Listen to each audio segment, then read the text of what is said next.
Oi, pessoal, tudo bem? Me chamo Laís, sou professora de ciências. Estamos aqui hoje com a nossa aula sobre efeito estufa e trabalharemos a habilidade EF07CI13A, que fala sobre identificar e descrever o mecanismo natural do efeito estufa e o seu papel fundamental para o desenvolvimento de vida na Terra. E para falar sobre o efeito estufa, eu quero saber de você o que é o efeito estufa, o que passa pela sua cabeça quando eu falo sobre o efeito estufa. Pensou no aquecimento global, né? Pensou no derretimento das geleiras, né? Tudo isso é resultado da intensificação. Mas vamos entender como o efeito estufa funciona. O efeito estufa em si, ele é um fenômeno natural que possibilita a existência de vida na Terra. E sem o efeito estufa, o nosso planeta teria uma temperatura média de menos 18 graus Celsius. Dá nem para pensar na existência de vida num planeta com menos 18 graus Celsius, né? Realmente, menos 18 graus Celsius inviabilizaria a vida no nosso planeta. Porém, com o efeito estufa, essa camada maravilhosa de gases, sabe, que interagem ali com a radiação solar e faz com que a vida seja possível na Terra. O nosso planeta, graças a ele, tem uma temperatura média hoje de 15 graus Celsius. Porém, antes da Revolução Industrial, a nossa temperatura média era de 14 graus Celsius. E vamos entender como que funciona o efeito estufa. Nós temos ali três gases. Nós temos o óxido nitroso, nós temos o metano e o dióxido de carbono. Esses três gases estão ali na troposfera. E ali é uma das camadas mais baixas da atmosfera. Ali na troposfera nós temos esses três gases, que são os gases de efeito estufa, também conhecidos como GEE, né? Gases de efeito estufa.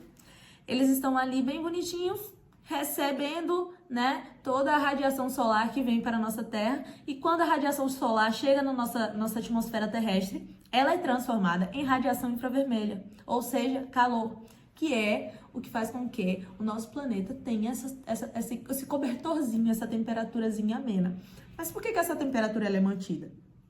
Porque todo calor que é recebido do Sol, ele não é devolvido com a mesma concentração. Tudo que nós recebemos de radiação solar, né, parte é convertida em radiação infravermelha e somente uma parte é devolvida para o espaço. Fora isso, fica retida aqui na nossa atmosfera, que esse é o papel desses três gases. Eles agem ali, transformando a radiação solar em calor, em radiação infravermelha e retendo esse calor aqui na nossa atmosfera para manter a temperatura do planeta estável e possível para a vida.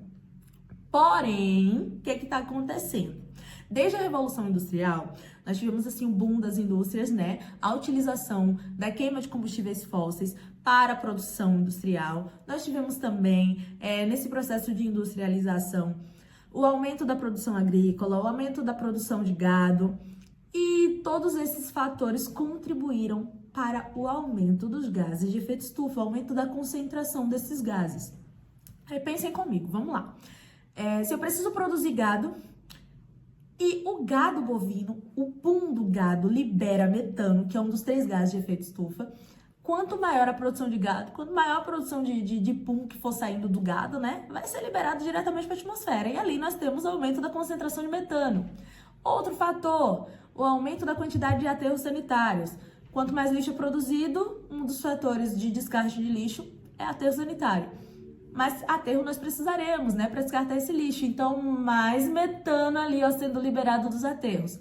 Aí nós chegamos no outro ponto. Quanto mais alimento precisa ser consumido em forma de grãos, cereais e etc., para alimento através da produção agrícola, mais fertilizantes precisam ser utilizados. Esses fertilizantes liberam o óxido nitroso, um dos três gases de efeito estufa. Então, vamos lá, liberação de óxido nitroso ali para a nossa atmosfera, que vão se concentrar ali junto com os nossos gases que já estão lá naturalmente. E quando eu falo de utilização de transportes públicos, quando eu falo de usinas termoelétricas, quando eu falo de indústrias no geral que utilizam combustíveis fósseis, né? Eu estou falando da liberação de dióxido de carbono. Nós sabemos que boa parte dos carros utilizados no Brasil são carros populares, né? Os carros populares utilizam geralmente ou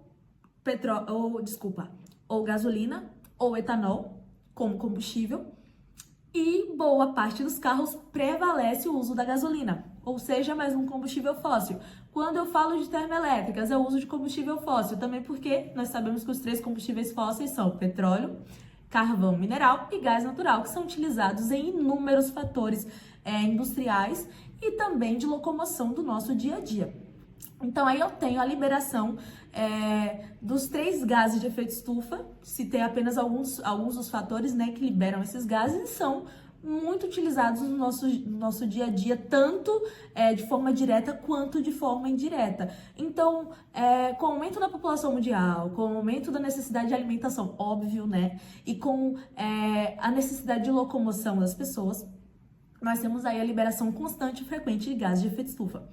E essa liberação constante e frequente desses gases é o que tem feito com que o aumento da temperatura do planeta ocorra.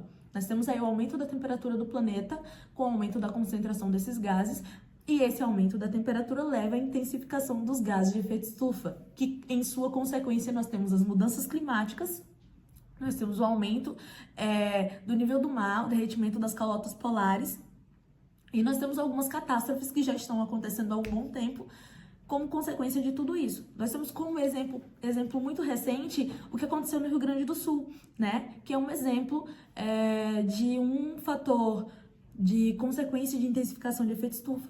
Nós temos pesquisas que indicam que no decorrer dos próximos anos, partes de cidades litorâneas brasileiras talvez possam perder a sua faixa de areia por conta do aumento do nível do mar, e tudo isso é resultado do aquecimento global, né, que é o aumento da temperatura do planeta por conta da intensificação dos gases de efeito estufa.